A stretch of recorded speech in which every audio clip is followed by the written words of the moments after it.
The following is a special presentation of iRacing on LSRTV, your home for sim racing.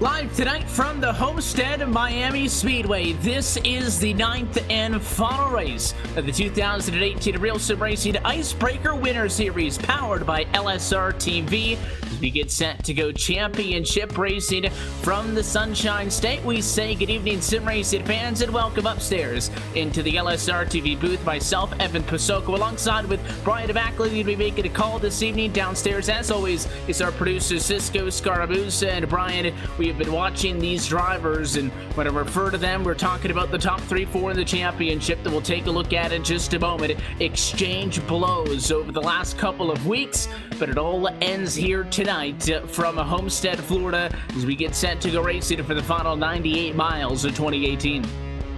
Man, and this is one of the most exciting racetracks on the circuit because this track has so many different racing grooves. You're going to see them running from the bottom of the track to the top of the track throughout the course of this race, and it creates for some really exciting racing. We see that every year when the Cup guys and the other series come to this track, and we're going to see a great battle here tonight, and it's going to come down to a couple of guys that are really hungry to try to win a championship. Andrew Freenars, of course, is our points leader, and he's got Jeff Ward and David Comstock chasing him. It's going to be a very interesting battle.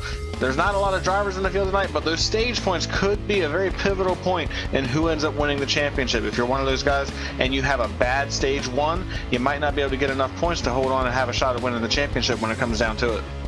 And as we look, Jeff Ward with a win just a week ago. If you were with us from Richmond for the second to last race of the season, this is the championship picture headed into tonight with Andrew Freenars at the top of the mountain. Started all 8 races. He has finished in the top 10 all 8 races, has a total of 360 points. That gives him an 11-point advantage for the championship lead over second place runner Jeff Ward. Jeff Ward with 4 wins on the season. That is most of anybody, notably compared to Freenars, who leads but has not visited victory lane yet. David Comstock also right on the doorstep, 15 points back in third. Gabe Wood lost some ground a week ago. He's 30 points back in fourth, and then a big jump to Nelson Rivera, 96 back in the number 5 position. But the way that those stage points work, Brian, as you just alluded to, with bonus points available to everybody in the field here tonight, but obviously the higher up you are, when we get to that lap 30 stage break, the more you get. 15 points is nothing that separate those top 3. Yeah, exactly. If Andrew Freenars were to finish 8th or 9th in that first stage, that means he'd get only 2 or 3 points. And if Jeff Ward or David Comstock were to finish 1st and 2nd, well, they would get 10 points and 9 points respectively. So they could certainly close that gap down and make Andrew sweat just a little bit going into the second half of this race. So it's a pretty good little battle. I love the stage racing. It really creates an element that changes how these guys have to approach all of the races. And it's certainly going to make for an interesting battle here tonight. I'm looking at the qualifying grid right now. Still about a minute and a half left until qualifying goes official, although I believe every driver has taken the time. Looks like Jeff Ward is going to be on pole here tonight. And look right beside him. He's got Andrew Freenar starting to his outside. And then, of course, David Comstock. All 3 of these guys right on top of each other. He's starting 3rd if this thing stays the way it is. And they have been on top of each other for these last few weeks. You just look at, you'd have to go all the way back to the season opener in which we saw Gabe Wood get the win. And, well, to keep in mind, he is 4th in the championship. But with the exception of that, and then DeBarro, who won at Loudon, he's all but won by those guys up inside of the top 3 of the points. Jeff Ward winning at Vegas, Iowa, Road America, and Richmond. He's done it on all different kinds of tracks, and Homestead, with that little bit of a unique twist that it presents, could also be a place that he could find success at as well. The likes of Comstock, 2 wins, Chicago and Michigan. And again, what I still think is the most surprising statistic, the fact that Andrew Freenars has yet to find victory lane. You do not have to win this race, Brian, but he's going to have to be good. We We expect him to be fast, but he has been so consistent. 6 top 5s, that's tied for the most out of anybody this year. 8 top 10s, tied for most out of anybody this year. He has the least amount of incidents per race. Does not have the wins. Is it going to take away maybe for him to get enough points? Because we know Jeff Ward and Comstock have been hard charging. I think it really depends on how the first stage goes for him. If he can get solid points in the first stage, he's going to pretty much lock it up. If he finishes up inside the top 3 or 4, I don't think there's going to be enough points left on the table for either Jeff Ward or David Comstock to get to him. So I think it really comes down to what he does in that first stage. If he has a bad first stage, then yeah, he's probably going to need to try to go for the win. But if he can get a solid run, I think it's going to be smooth sailing for him to the end. Qualifying session that we were talking about, 10 minutes, 2 laps, single car runs has drawn to a close. And the drivers now down trackside. Let's head down to pit lane for the final time this season and take a look at your LSRTV starting grid. A pole position is indeed going to belong to Jeff Ward. He starts out with right foot forward with a win last week. He's your championship challenger, 11 points back. He starts from pole. The only driver to break the 32-second barrier, a 31.993, puts him up front. And Freenar's, though, championship leader alongside it, will start on the outside of the front row in second. Back at row number 2, then you will find David Comstock right in the mix as well. So very fitted, our championship 3, start top 3. He'll be joined as well by the 53 of Austin Coop, who starts in 4th position, and Nelson Rivera rounds out the top 5. We have Steve Bavacqua starting in the 6th position here tonight, and then Shane Ewing will start in 7th. Gabe Wood, he won back at Daytona. He's going to start 8th here tonight, and then the Wiley veteran Dwayne Vincent, he'll round out this 9-car field here tonight. He might be starting at the back, but this is a driver you've got to pay attention to. This is one of the tracks that he is best at on the long green flag run. I expect we'll see Dwayne move up through the field pretty quickly. Had a couple of shots at race wins this year. It hasn't gone a complete race for him. Let's talk about this Homestead of Miami Speedway. 1.5 miles in length, but again, those 18 to 20 degrees of banking into quarters makes it a very competitive racetrack, and it is a straight shot on the straightaways here as we go racing for 65 laps with a stage break at lap number 30, at which we will hand out those bonus points. We are going to race for a total of 98 miles. Drop of the checker, rather between the drop of the green and to the checkered flag this evening as we get set to get this one underway. The pace car lights off, going to dive down to the safety of pit road, and for the final time of the 2018 Real Sim Racing Icebreaker Winter Series powered by LSRTV, we are going to look for the American Ethanol green flag and underway from Homestead. The top 3 in the points of the top 3 to turn number 1. Everybody chasing the 80 on a Jeff Ward. Jeff Ward's going to get clear of Freenars as they go through 1 and 2 for the first time. Comstock's on the bottom trying to make the inside line work on Freenars, but it looks like Freenars is going to get a pretty solid run coming off the corner. They're going to stay even as they head to turn 3 for the first time here tonight, and you got to look right behind these guys because Austin Coop is right there as well. He got a great run through the middle of the corner here coming off of turn 4. Is he going to try to make a move on Freenars? He will. He looks to the bottom off turn 4. At 42, a Comstock is going to be able to pick up the spot.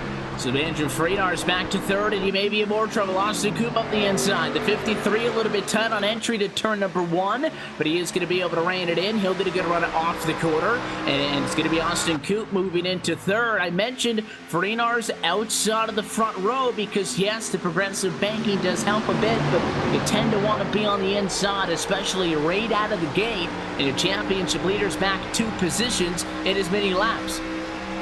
He's falling back, but that's not a problem right now because he's got several laps still the entire run of this stage before he has to worry about gaining those points. And truthfully, right now, running where he's at would be a very good spot because I honestly do not believe that either Comstock or Jeff Ward can run him down if he finishes like this in this first stage. That would gain him, I believe, 7 points to kick off the stage, and that makes his gap over those guys just a little bit too much with the field the way it is right here tonight. So he's doing exactly what he needs to do, just minding his position. Almost kind of reminds me of what we used to see Jimmy Johnson do back before we had the chase in the Final Four going into Homestead. He's just kind of doing exactly what he needs to do to hold on to that points lead, and it's looking good right now. They have single filed out up front, although the 53 of Austin Coop, I did mention, it was a little bit tight when he went into turn number 1 to make the pass of Freenars. Freenars noticed that and made the move up the racetrack a little bit, gave him some space, and You can see the 53 taking a little bit of a water line again. So Farinas is going to take a peek at the inside of him.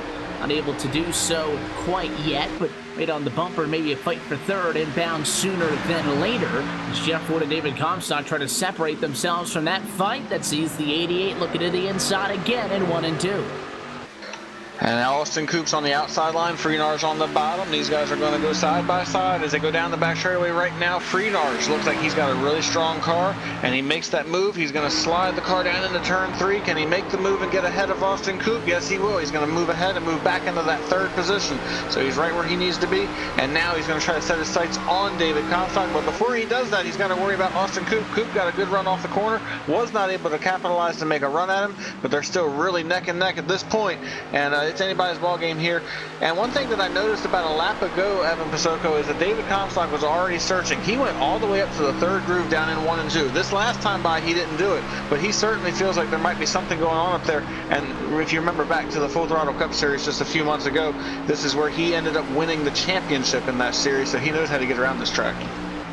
It's definitely a niche racetrack. You know, if it's a place that you can get around quickly, you're not going to complain. That this racetrack tends to end up at the end of the calendar year, and looks like everybody doing a good job right now of just kind of staying in line. Bavacqua had a rough go at it. He started in 6th, he fell back to 9th position, and we've seen a couple of drivers go a couple spots up and a couple spots down, but again, no huge changes. Obviously, Comstock went 3rd to 2nd. Farinas fell now 2nd to 3rd, having gotten back around Austin Coop. 53 is back where he started, and that couple of lap exchange for 3rd and 4th position has brought Nelson Rivera and Gabe Wood right into the picture, making it a 3-way fight now for Ford. So Coop not in the clear yet, despite the fact that Farinas has been able to get around him and pulls away. Next driver up the inside is Rivera. The 53 again just can't use that inside line to protect. It's wide open for someone to come and challenge.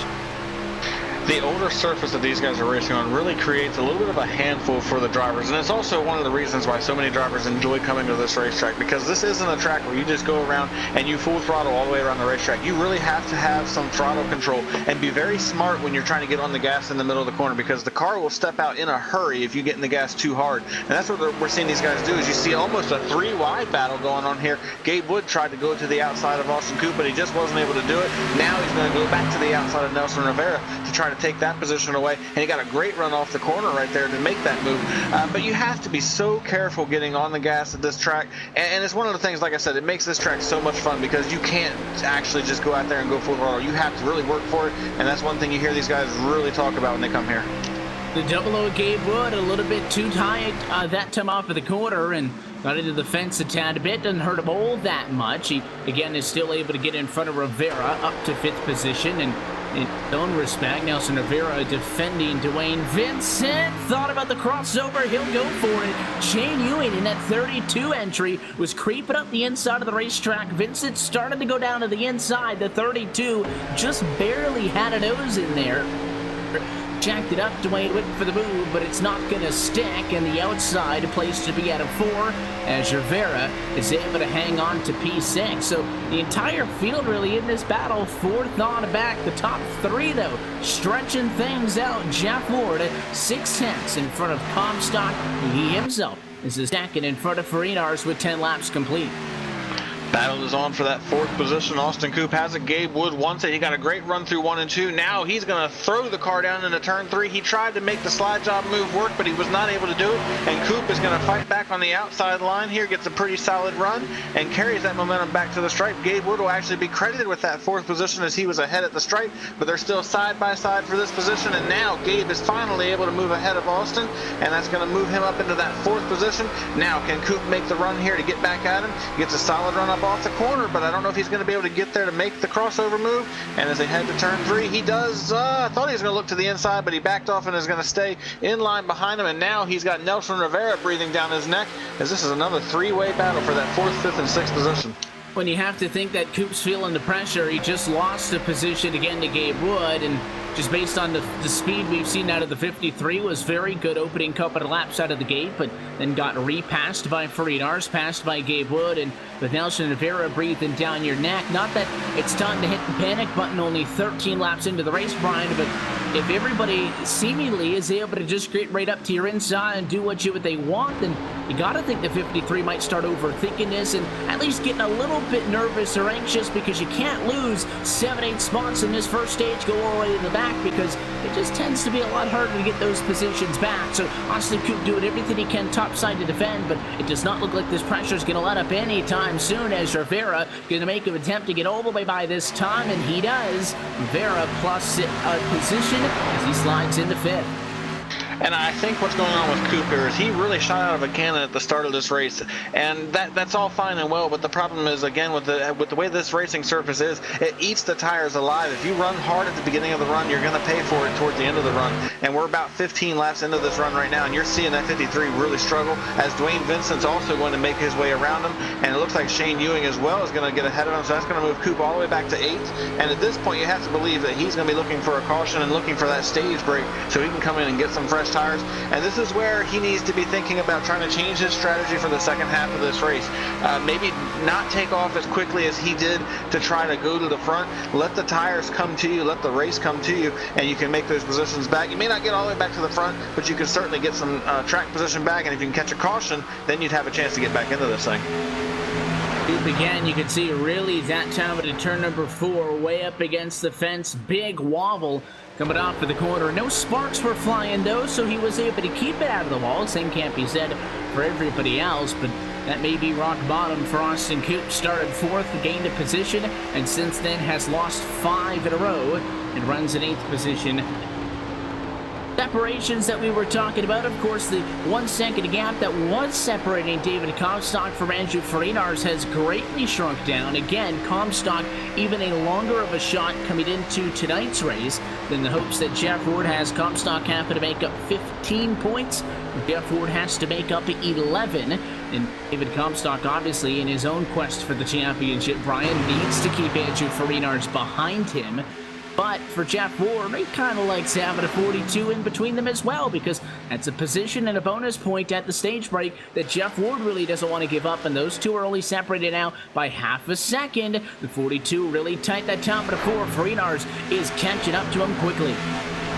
Yeah, Frenars is running really well, and if I remember correctly, back at Homestead, he was really fast in the Full Throttle Cup Series as well, until he got caught up in an incident that hurt his car and just slowed down the speed that he had for the remainder of the race. But definitely knew how to get around this track during that race as well, and he's showing it once again as he's, as you mentioned, beginning to close in on the back bumper of David Comstock. And right now, this would be a 2-point jump for Jeff Ward. It would take him from 11 points back to 9 points back, which gives him a realistic shot at the championship for the second stage, or second part of this race. He's still going to need a pretty big amount of help in order to do it, but certainly this is a step in the right direction. Of course, he'd really like to see that 88 fall back a couple more spots to give him a chance. It's going to be pretty difficult if it stays like this, but you can see that 88's rolling the bottom really well compared to what Comstock has been doing. He's been going to the bottom, and Comstock's been going to the top, and he's been able to continue to close that gap down, and he just keeps inching closer and closer. And at some point, you have to think that Comstock's going to want to try to change his line and try to play a little bit of defense here to try to hold him off, because if he keeps doing what he's doing,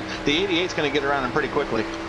And again, because we know that as the next time by, there's going to be 10 laps to go until a yellow, you don't necessarily have to, if you're David Comstock, say, okay, I'll just let him go, conserve my tires, and get him back at the end of the run, which may be what Frenars was thinking right out of the gate. But 30 laps a lot different than what would be the 10 laps to go with the stage this time by. So I think Comstock is just going to have to play defense, and it has been miraculous these last couple of weeks to see the likes of Ward and Comstock and Frenars battle for the championship in an otherwise smaller field count, but do it so well, so spiritedly, but on top of all, so cleanly.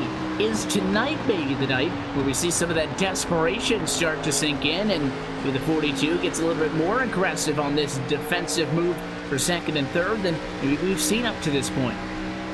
Well, and I was speaking to David before the race, and he went back to a specific moment earlier in this season, and it was at New Hampshire at the completion of Stage 1 when Andrew Frenars and Comstock were racing for the lead and for the stage victory, and Frenars got into him and put him in the wall. He said that moment he feels like could have cost him the championship, and he has not forgotten that up to this point. So you have to believe he's not going to make it easy on Frenars when it comes to winning this championship here tonight. Andrew's going to have to earn it if he's going to beat David Comstock and Jeff Ward here tonight, and I think if he gets to him and they start racing side by side, it could be a very aggressive battle, as you mentioned, and I certainly expect Comstock to give him everything that he's got to try to hold him back for the last couple of laps of the stage. And anytime you see a fight, it allows the people to catch up to this group. Jeff Ward is probably going to end this segment, assuming we stay caution-free through to that lap number 30 marker as we begin working lap number 23 now for your race leaders. He'll probably end up with about a 2-second advantage by the time we do get to that halfway point in tonight's 65-lap contest. And Freenars and Comstock, rather, I think a comfortable enough gap in front of Nelson Rivera, who's fourth, who's over 1.5 seconds behind them. I don't see this becoming another one of those 4 or 5 car groups. You still have a lot of good funning going on with those guys in the back. Rivera's fourth, Gabe Wood fifth, Dwayne Vincent, so on and so forth. But I think that the battle for second is going to stay separate from them. Oh, and this battle has really heated up between Comstock and Freenars as Freenars is there. He goes to the bottom of the racetrack. Looks like he might have an opportunity to get to the door or at least to the quarter panel of Comstock, but David is able to get the run off the corner, and he's able to put a little bit of distance between him and Andrew Freenars now. But I definitely expect Freenars to be very aggressive here. If he can get that extra point, it makes it that much more difficult for Jeff Ward and for Comstock to have a shot at that championship. So he needs to try to get that position if he can to try to make it a little bit easier on him to win this championship. But Comstock is doing exactly what he needs to do. He keeps going to the top of the racetrack, and he is doing everything that he can to hold off that 88 machine. And the run that he gets off the corner is enough to hold him back because he's able to carry that momentum, and he's able to be, I'd say, about 3 or 4 miles an hour quicker coming off the corner than Andrew Freenars is, and that keeps him just a little bit further ahead of him and holds on to that position. And these guys might have a little bit of company coming here in a couple laps because Nelson Rivera has been inching closer and closer to these guys. If they get racing side by side, he might be able to say something about this battle as well. And Rivera has a lot of incentive, not only just to catch up to those guys, but to get away from the guys behind him, because Gabe Wood, Shane Ewing, Dwayne Vincent have been fighting for the last couple of laps, and there were big issues with Dwayne Vincent that last time. He got really sideways at a turn number 4 after he closed on Gabe Wood. Dwayne Vincent ended up in the grass on the front straightaway. Good save, but it drops Vincent down to 7th, and a close call there. Very close call indeed, but he was able to keep that car pointed in the right direction, and he's able to keep it out of the wall. So very lucky for Dwayne. He's going to have a caution here coming up in a few laps. He'll be able to get that car on pit road, get some tires. And while that's going on, we got a nice little battle going on between Gabe Wood and Shane Ewing back in the 5th and 6th position, as Shane Ewing is trying to get something out of this stage here in the last 4 laps of it, side by side with Gabe down in the backstretch. He's on the bottom, and he's trying to make that inside line work. And as he slams the car down into turn 3, really aggressive move right there, trying to see if he can slide up in front of Gabe. He's not quite going to have the momentum, and Gabe is going to try to carry that speed off the corner to see if he can't beat him. And it looks like they're going to have a little bit of a drag race going on right now, as these guys are pretty even at the line. It looks like Gabe is going to inch ahead, but they're going to keep going side by side down into 1. Fight will continue. Ewing on the inside of the racetrack. The advantage and that little bit of extra bite way down low is kind of worn away for the opening laps, as we've gotten now 28 laps on the tires. We'll take 2 laps to go in stage number 1 this next time by. Still waiting to see if Freenars is going to be able to do anything with Comstock, and Rivera is still desperately trying. It's been a valiant effort. I think he'll come up short, but he's knocked it down to half a car length, rather half a second, and a couple of car lengths off of the back of the 88 in his own right. Yeah, I think for Nelson Rivera, if there was about 5 more laps in this stage, that he'd probably be able to pass both of these guys. But coming to a lap and a half right now, he's just a little too far behind, and just isn't quite going to be able to get there unless one of these guys makes a mistake. But this is putting a little bit of pressure on Freenars now, because he can't afford to make a mistake, because that could cost him a point that could end up being a deciding factor in who wins this championship. But for Jeff Ward, he's got 1 more lap to complete if he wants to win this first stage, and it's going to be smooth sailing for him, as he's almost got a full 2-second advantage over these guys battling back here behind him. And I think he's kind of let off just a little bit. We've seen a couple of occasions, Dwayne Vincent the most notable one, when he actually got so loose he was down in the grass, but the likes of Gabe Wood and other drivers have made some close encounters with the outside wall. I think Jeff Ward's just kind of, reeled her back in a little bit towards the end of this run. Freenars is not going to be able to get to the back of Comstock, and at a turn number 4, Jeff Ward riding the high of a 1 week ago from Richmond. He is going to come across to complete lap number 30 in front from Homestead. Comstock It hangs on top of Farinars as we see the caution flag for the stage break. Really impressive drive by Jeff Ward to win that stage, and he'll get 10 bonus points in this stage to Andrew Freenar's 8, and that's going to close the gap down to just 9 points between these two for the second half of this race. So Jeff Ward has a chance. It's a slim one, but he has a chance. He's going to need a little bit of help at the hands of some misfortune for the 88 machine if he's going to have any opportunity to try to win this championship. But it's going to be an exciting second half. I can't wait to see how this thing plays out. When you have to think as well with all the other bonus points on the line, laps led, most laps led, no incident points over the course of a race, the 89 is doing everything he can. He could get every single point available and still not win the championship, and that's just how it goes. But the 89 machine is making sure that Farinars is aware he is not going to go down without a fight at least. Well, and that's exactly what you want if you are Jeff Ward. You want to go down swinging. Even if you don't get to it, you want to say that you gave it everything that you had to try to win that championship. And he's like you said, he's doing everything he needs to do to try to win this championship, going after every point that's possible. He did it last week at Richmond. He's well on his way here tonight as well. We're about to have some pit stops here, and this is something that these guys have to be really careful about. We've seen over the course of this entire season, now that we have the virtual pit crews down here on pit road, you have to be very careful getting into your pit box, and we've seen several times these guys have issues where they've slid through and had to back up, and it's cost them some track position. So got to be very careful here, and it's going to be very interesting to see. I don't think you see anybody go for two tires rather. I think it's going to be 4 tires all the way around, and there we go. Comstock slid through. He's going to have to back up. I think I saw Gabe Wood slide through as well.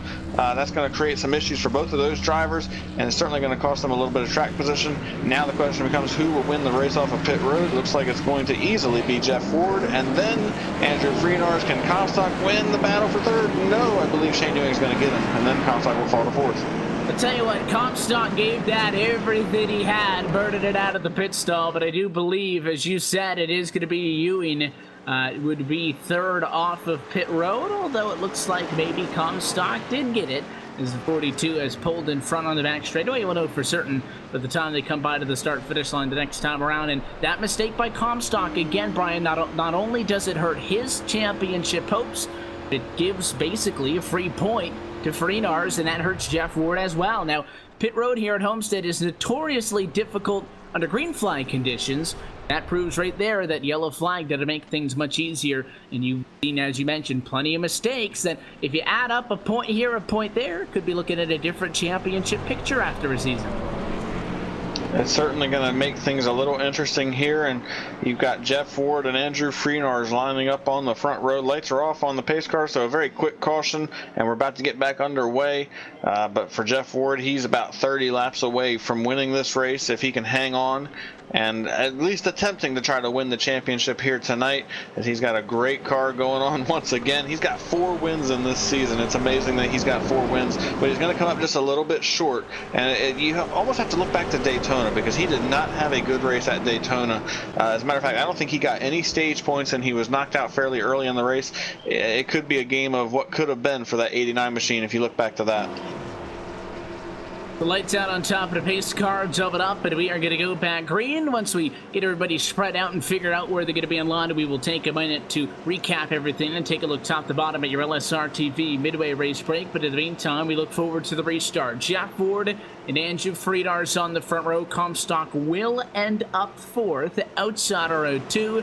And Shane Ewing on the inside. Freenars slow out of the gate last time, went second to fourth in 2 laps. 88 picking up a notch this time. Jeff Ward in control, and a fantastic restart for him. Shane Ewing can't get one on his own respects. It'll be Jeff Ward way up to turn 1. Comstock to the inside, trying to challenge for second.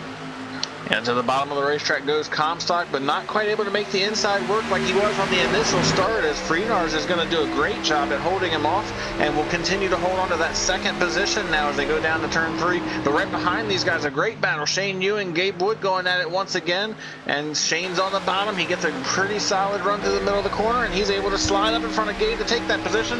And so now they go single file through the front 4, and now here comes Gabe Wood once again going back to the inside trying to make that move. Can't quite get there, so he's got to stay in line behind Shane, but a great battle going on between all of these drivers right now. We expect everybody to be hungry out of the gate. Freenar still defending on Comstock. Ewing is leading that single file on with Gabe Wood, Nelson Rivera, Dwayne Vincent, and Steve Bavacqua.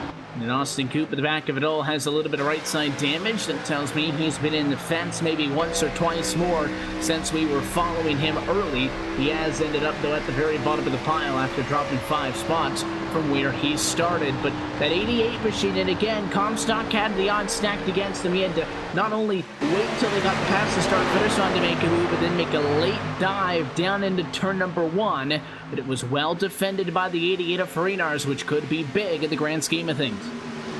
Oh, and you have to wonder how hard is Jeff Ward, or any of these drivers for that matter, really going to push it in this run. We saw how quick Jeff was over the course of the long run. Does he take a conservative approach once again to try to hold on? And at the same time, if you're Andrew Freenars or David Comstock, you know how good that 89 machine was. Do you change your strategy for this run? It's essentially the same length that the first stage was. It's going to be right around 30 laps if this thing stays green. So how do you play this out? Do you go aggressive and try to chase him down, or do you try to save your tires and get there at the end of the run? I'm very curious to see how these guys play it out. Right now, I think David Comstock is taking a little bit of a conservative approach because he had the speed to go after Andrew Freenar to try to take that position away. He did not go after that position very hard, other than right at the beginning of the restart. He's kind of stayed in line and just minded his business at that point. So I have to wonder if maybe he's going to just try to look big picture and go after the win. Now that everybody has found a spot in line, maybe for just a moment, inside of 30 laps to go, let's take this opportunity to look top to bottom at our iRacing, the Midway Race Break, brought to you by iRacing, the world's premier online racing game with professionally organized racing by the likes of NASCAR, IndyCar, IMSA, the World of Outlaws, Global Rallycross, and so many more. At lap number 39 and now 40, Jeff Ward still in control, has led it all the way to this point, doing everything he possibly can to bring the championship fight to Andrew Freenars, who sits in second, still hotly contested by David Comstock in third. Shane Ewing is not going away, though. Ford for the better part of this one is still there, and Gabe Wood up to a race high P5. And sitting in that 6th position right now is Nelson Rivera. You remember back at the beginning of this race, he was very quick on the long run.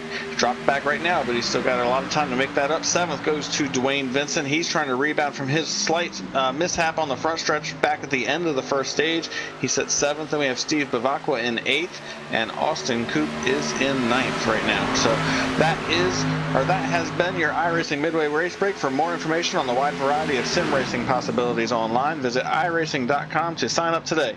Thanks to our friends at Red Bull Global Rallycross, you can now visit iracing.com/membership and use the code PR-GRC for an opportunity to start your career on iRacing with 3 months for only $5. Again, that promo code is PR-GRC, and it's for new members only. And Evan Pasoko, I'm sure you've tried out the Global Rallycross. It is an incredible addition to this service, and it's something that every person that has ran it has said they have thoroughly enjoyed.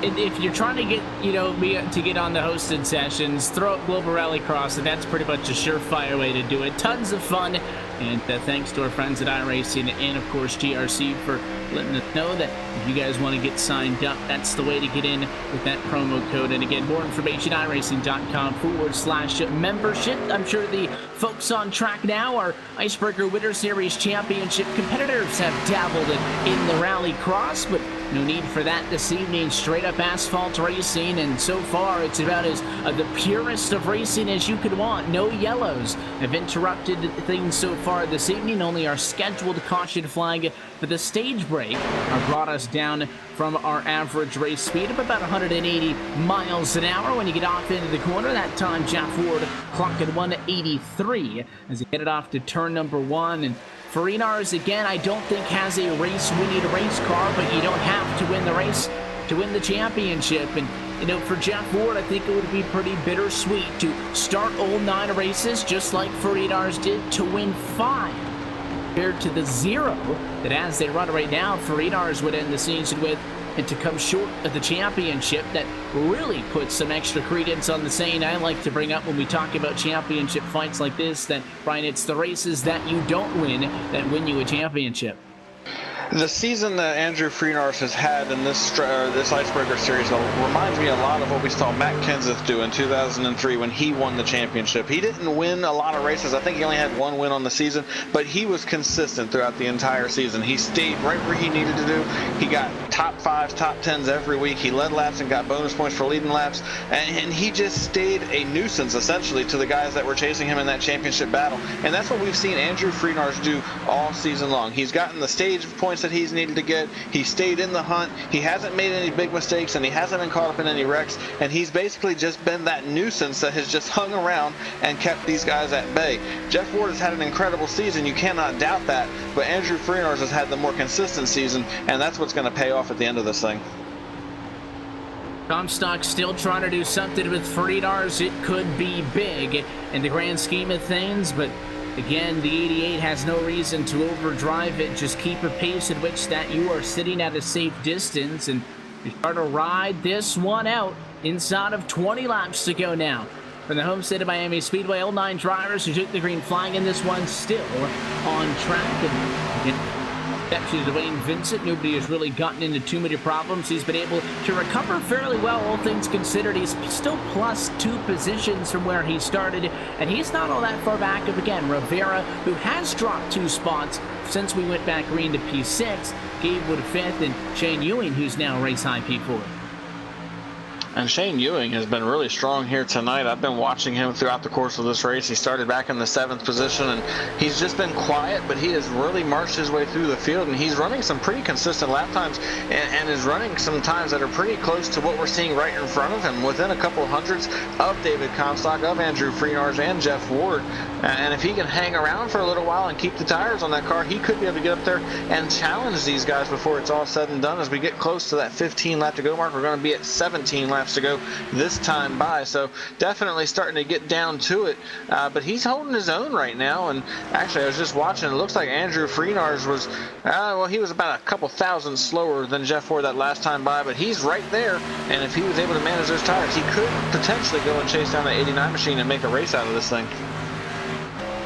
And that's what you want. You know, you want to see somebody getting desperate, and again, at this point, Jeff Ward kind of needs something to happen with Freenars. Again, it's tight, but I don't think it's tight enough. There's no way for us to have the live points, but I would say that the 88's in a pretty comfortable position. And for Comstock especially, Brian, yes, he did beat out Freenars to the stage break, but that's only by 1 point. So you figure he is at best 14 points behind, and he's running behind Freenars without any bonus points to his name. So he's in a tough spot. So there's 2 things that can happen. You can, get yourself down, you kind of shut down and kind of lose focus and fall back, or do everything you can to just get the good finish in the last race. Maybe make a statement, not even necessarily going into next year's Icebreaker series, but going into the Full Throttle Real Estate Racing Cup series, which is coming up in just a couple of weeks right here on Monday nights on LSRTV. So the 42 still has plenty to fight for, but as I see Freenars get a couple hundreds here and a couple hundreds there, not looking too good.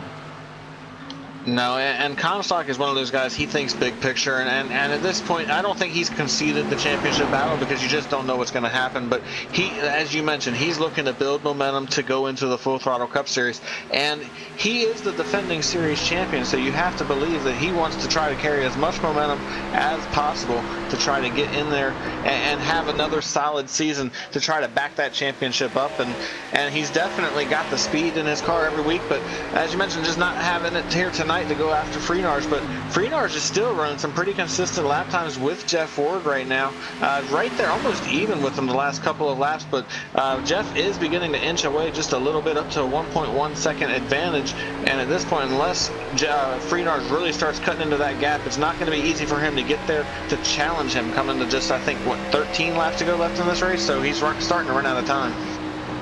Not only the only fight on track, Dwayne Vincent, I was talking about how it's impressive he's been able to kind of recover from his mistakes. He just got another spot back as you saw the battle between he and Gabe Wood. So Vincent jumps up to P6. He falls down to 7, still a gain of +1 on the night, but pretty clearly not what he was hoping for. I feel like Shane Ewing's going to make a move here. The entry for Shane, he's made all but 1 race so far this season, looking for his 3rd top 5 of the year. And maybe, depending on circumstance here and there could pick up a spot from Dwayne Vincent in the points. So he's fighting for 6th overall. Not necessarily saying that this one position will make or break it for him, but good to see Shane putting together a good run here in the last one of the season. And all over somebody like Comstock, Lord knows that's not something that's easy to do. Absolutely not, but this is another driver that has just been building some momentum and has had some really solid runs, and I expect some big things out of him this year in the Full Throttle Cup Series. Very excited to see what he's able to do in that series and get back into the playoffs and maybe make a run at the championship. But having a great run here tonight as he looks to the bottom of Comstock, not quite close enough to get to his door, but just continues to get closer and closer. And like you mentioned, he's at a point now where he's definitely going to be able to make that move. It's just a matter of how long does he wait, and once he makes that move, can he actually complete it?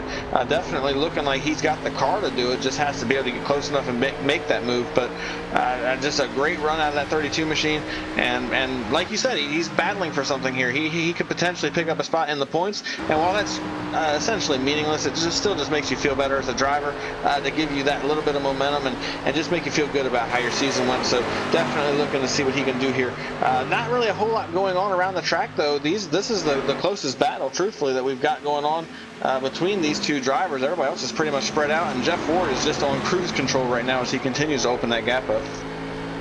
Yeah, it's up to 1.4 seconds, and again, just as he kind of rolled her back at the end of the first stage, I don't think he really needs to keep it, that hard going or keep the pressure on all the way through to the end of this thing and put yourself in any sort of a position to accidentally make a mistake. So I'm not sure he'll get quite back to that 2-second benchmark. He's got enough time to do it. If he could maintain consistent, he had a 33.705 last time compared to the 33.787 for Andrew Friedars. And in what has been a relatively short sprint ride again since we last saw cars down pit road, we're talking about already almost 2 seconds of fall off. Well, and that's what this track does. This track is just so abrasive, and it's an older surface, so these guys, they eat the tires alive as it is just by getting around the racetrack. And that's why I mentioned in the first stage with Austin Coop, it looked like he really shot out of a cannon at the beginning of the race, and it really killed his momentum at the end of that thing, because he had wore those tires off worse than anybody, and it doesn't look like he's been able to rebound as he's currently back in the 8th position. Had a nice little battle going on with Steve Vivacqua, but just not really able to recover from that. And meanwhile, now the battle is on for 3rd as here comes Shane Ewing. He was on the inside of Comstock, but David was able to get the run off the corner, and he was able to hold on to that position. But now they go back into 1, and Shane Ewing's on the bottom of the racetrack again, trying to challenge him for that 3rd spot.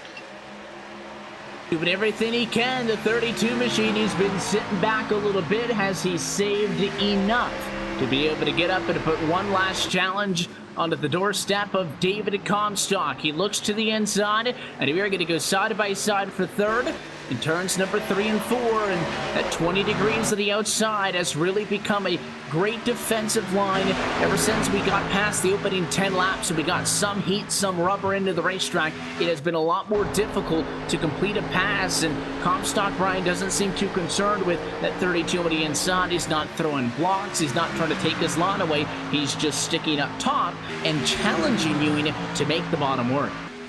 Well, and that's what you have to do on this track, because the progressive banking makes the high line the preferred place to be. The bottom, yeah, you can leave it wide open for somebody to try to make that move, but because you have that progressive banking to really carry the momentum off the corner, you don't really have to worry about trying to play defense so much, because they can get to your door, they can even get ahead of you in the middle of the corner, but unless they can slide up and get in front of you before you get off the corner, you're going to be able to defend that position no matter what, basically, because you're going to consistently be 5 or 6 miles an hour quicker coming off the corner.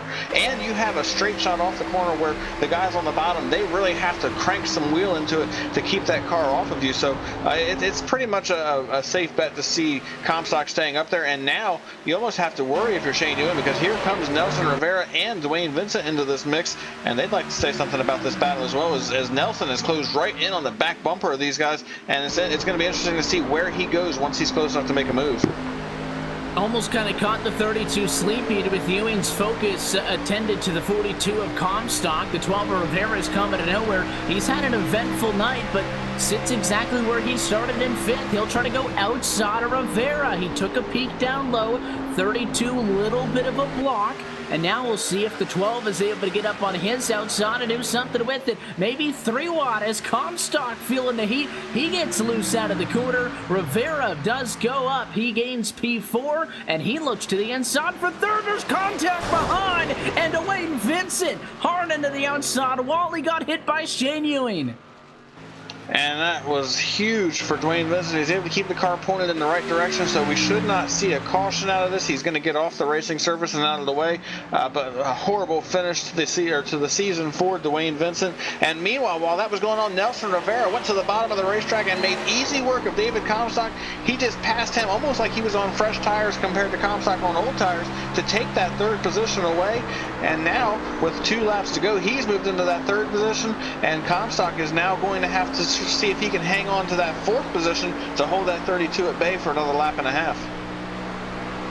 All of that continues on as Nelson Rivera gets 3rd, passing David Comstock and getting to a race high position. This time by, though, Jeff Ward out in front of the charge. He will take the white flag with 2.3 seconds of clearance behind him. Needs a mistake-free lap right here, and he'll come home with his 5th victory of the season, and it's going to be a bittersweet moment for that number 89 machine. 5 victories on the season, but it does not look like it's going to result in a championship as Andrew Freenars runs in 2nd here. See what the points tally out to at the end of it all, but Jeff Ward, at least by the numbers, nothing to hang his head about. Not only will he end the season back-to-back, but he will get a series best 5th win on the year. Jeff Ward is your winner from Homestead Miami Speedway, and Andrew Freenars, with a successful points night in P2, may have done just enough to secure the 2018 Real Sim Racing Icebreaker Winter Series Championship. We will wait on the official word to say it, but Freenars looked like he did exactly what he came into tonight intending to do. And a great season by both of these drivers. And you just got to applaud the consistency by Andrew Freenars. He didn't get stressed out about the fact that he didn't have any wins in this season. He just stayed with what he knew was working, and that was just go out there, get some stage points, get some good finishes, and just stay in it. And that's exactly what we saw him do. And he's coming down onto the front stretch like he expects to have been the champion. So I think he feels that way. So he's down here. Jeff Ward's getting ready to do a burnout as well. So it's going to be interesting to see how this thing plays out, but definitely looks like the 88's going to get the win. Wait and we check, and we will let you know as soon as we know how the points are going to wrap up in this one. Again, coming into this evening, it was an 11-point deficit for Jeff Ward. And Brian, again, under this format, you can do everything you can possibly do.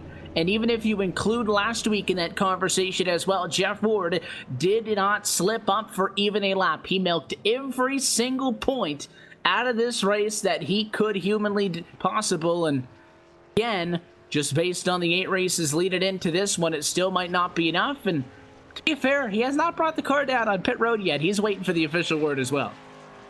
Yeah, I think both of these drivers are waiting to find out just in case, as looks like Andrew Freenars is down here. He's actually burning it down on the front stretch now. He pulled down, I believe he grabbed the checkered flag, and he is celebrating. So he might have found something out that we didn't hear, because he's down here doing a little bit of a celebratory burnout and giving the fans a little bit of a show. We'll take this opportunity to step aside, and when we come back, hopefully we'll have an official word for you. Jeff Ward wins the season finale from Homestead Miami Speedway, and Andrew Freenars comes home in second. We'll hand out some hardware when we come back. You're watching LSRTV's continuing coverage of the 2018 Real Sim Racing Icebreaker Winter Series, powered by LSRTV, on your home for sim racing and iRacing Live.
Preece. I'm driving the number 20 JGR Toyota Xfinity car this weekend. Really great opportunity here at New Hampshire at my home track. Over the past few weeks, I've been on iRacing, practicing a little bit here and there with the modified and the NASCAR Xfinity car, so it's been a lot of fun. It's been a great tool for me to kind of get used to that stock car body again and be prepared for the race today.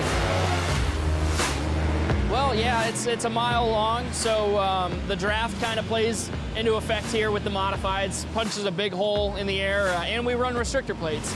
So it makes a big difference. Just really fast, and it's our Daytona. So that's what's great about it, and we have a fast car for tomorrow.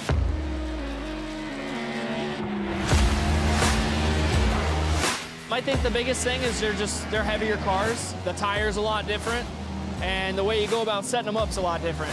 They use all 4 tires more than a modified, where we typically drive off the right rear, you know, so. Well, actually, it's funny. I raced NASCAR race in 2003 before iRacing came about.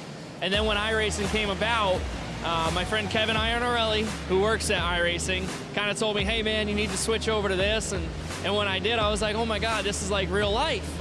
So I started using it as a tool of mine to really prepare for modified races, whether it was Stafford or Thompson or Loudon, Bristol. And then obviously the Xfinity Series last year, going to road courses, trying to get laps, and use it as a tool that can get me as prepared as I could be without actually doing it. So it's been great.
This broadcast is the copyrighted work of LSRTV, and it may not be rebroadcast, retranslated, or used in any form without the express written consent of Live Sim Racing LLC and iRacing.com Motorsport Simulations. LSRTV would like to thank you for your support, and we hope you enjoyed tonight's broadcast.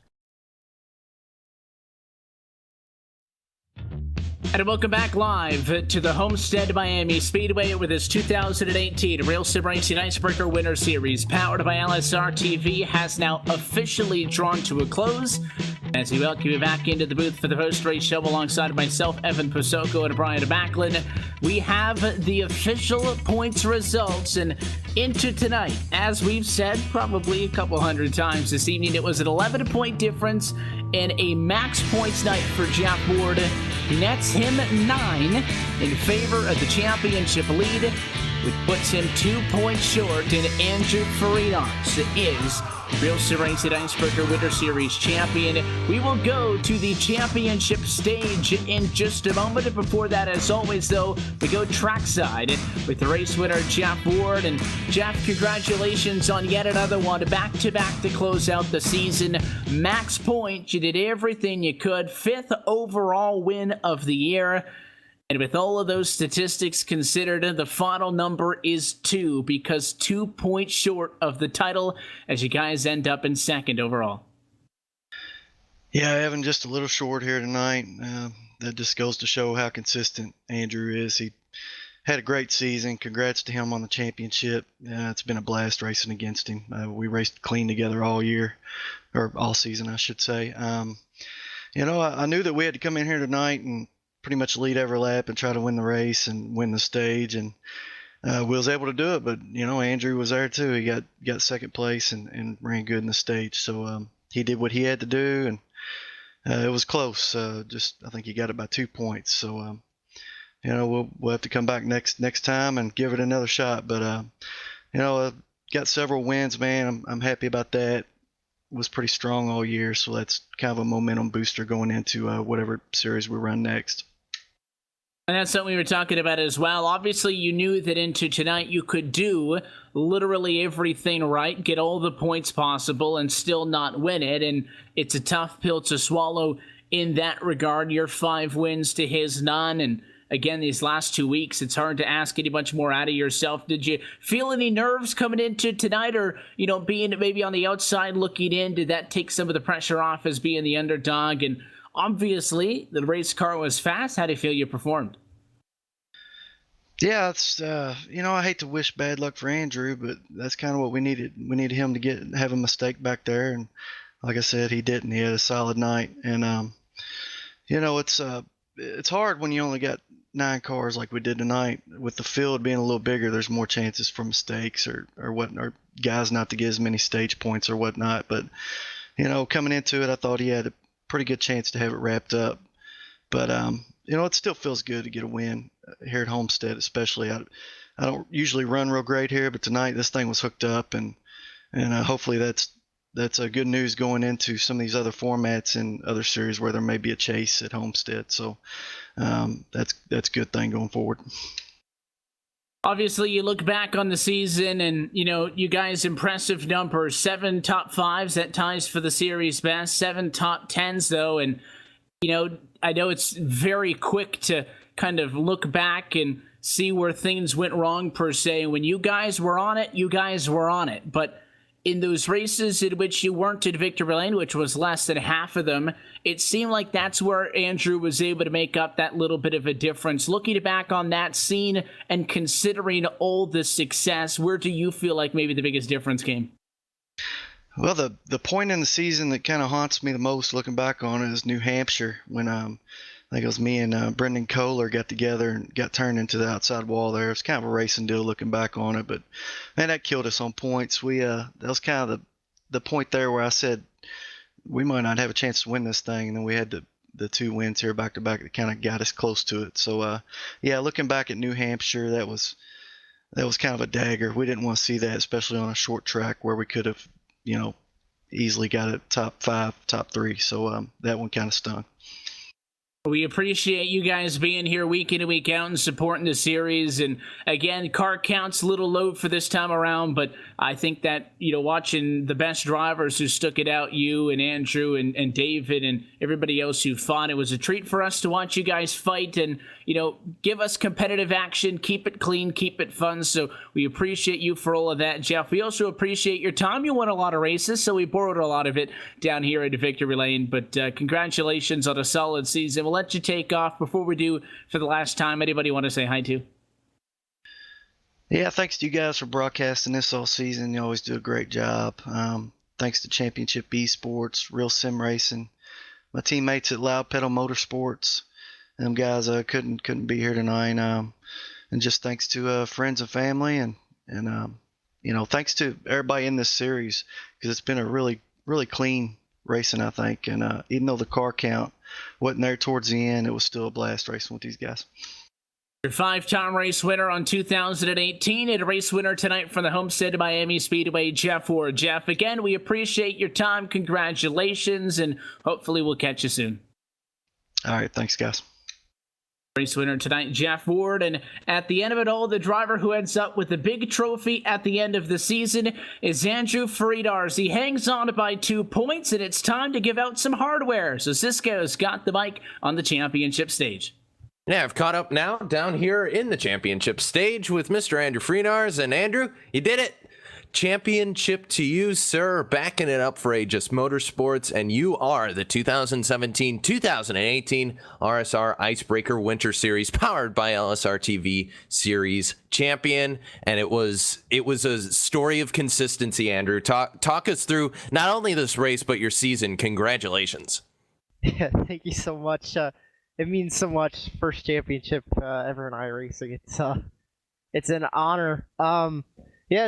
I came into the series trying to learn something for the Full Throttle Cup series with the stages, and long and behold, we're halfway through the season and we're in this championship hunt. It's unbelievable to me. I didn't even think we'd be even close to this situation. It's just a complete honor, and it's awesome. And, you know, this is backing up a performance. We saw you debut last year in the Full Throttle Cup Series and had some really good runs, but just not the consistency you wanted. Well, you had the consistency here. And I mean, it's definitely goes to show that, you know, you've got momentum now going into FTC. Does it build that confidence for you and for your new teammates? I know you're bringing Kyle. Ross is going to be coming back, as well as a couple other guys for that Aegis camp. But does this build your personal confidence going into next season? Of course. You know, I feel at top of the world right now, like we could do anything. We've been doing a lot of practice in the Cup cars, not so much these Xfinity cars, so I feel a lot more comfortable and confident in those things, and I feel like we've definitely improved over the off season a lot of practice in those things. So, I feel even more confident in those. Winning this just, builds it even more. So we're looking forward to the Full Throttle Cup Series, but tonight we're really going to enjoy this. It was a hard 9 weeks of this, and I can't believe we did it.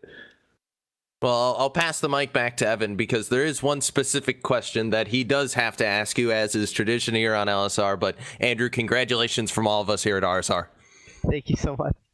And he's going to make me do it. And to be honest, I don't even remember how this started, but we're not going to let it stop. I think Austin started us doing it. Okay. I believe that's how it started. Either way, we will continue it. And, we have the hard-hitting questions, Andrew, for you here. And congratulations, by the way, on the championship. And we appreciate you supporting the series on a week-by-week basis. So as all champions are asked, we will ask you as well what your favorite sandwich is.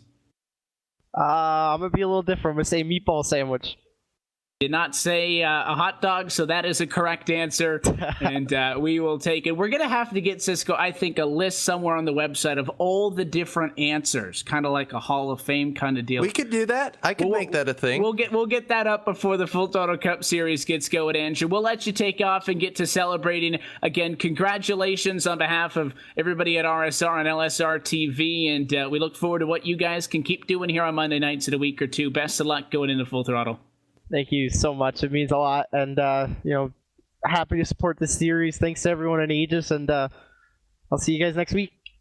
Say it again. That is your 2018 Real Sim Racing Icebreaker Winter Series champion, Andrew Farinars, who ends the season Mr. Consistency with the most top 10s out of anybody in every single race he started. Hangs on by just 2 points to take the 2018 title. And again, Brian, the series veterans stuck it out all season long, and even with experimenting with the shorter races towards the end of the year, introducing the stages, and a lot of guys saying they wanted to figure out, how these stages are going to play once it comes to the main event and Full Throttle returns in just a couple of weeks. And would you believe that after all of that, with all of those varying circumstances, we had, I think, the tightest championship fight in Icebreaker history?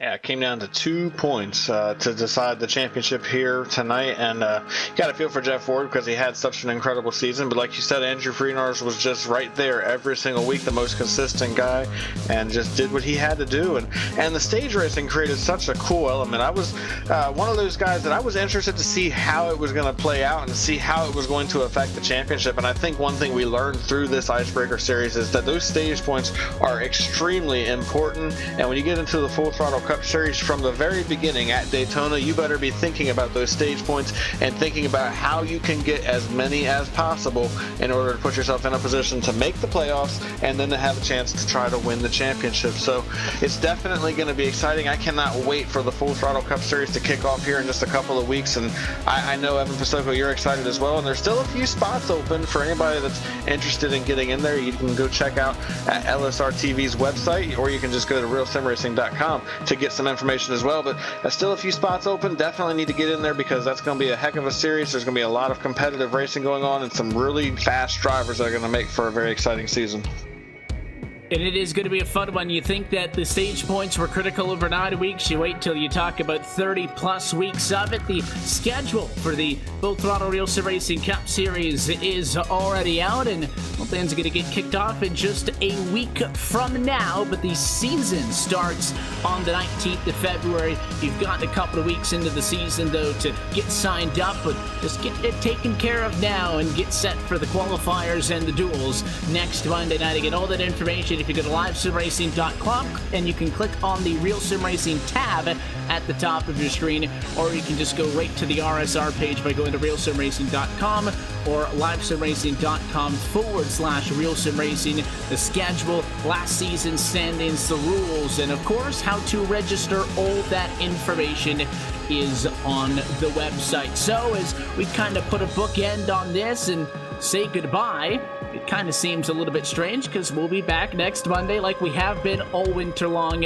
when we turn from blue to red and the Full Throttle Cup Series gets back out. So for one final time, though, from the Homestead Miami Speedway, on behalf of the entire team at Live Sim Racing LLC, everybody who makes things happen behind the scenes, Laura Lawson, everybody who's up in the booth night in and night out on Monday nights, and as well, since we took over RSR, everybody who makes things happen at the Real Sim Racing brand for, Kyle Barnes, Cisco behind the scenes, as well, Austin Coop, and all of the drivers for supporting the series. On behalf of everybody included in that list, we want to thank you for tuning in to tonight, and again, congratulate Andrew Farinas on his 2018 championship. We look forward, though, to what should be a fantastic 2018 of sim racing right here at LSR TV. And the Full Throttle Cup Series returns next Monday night. However, if you're racing or if you can't wait to just watch, we've got action between now and then. Tomorrow is off,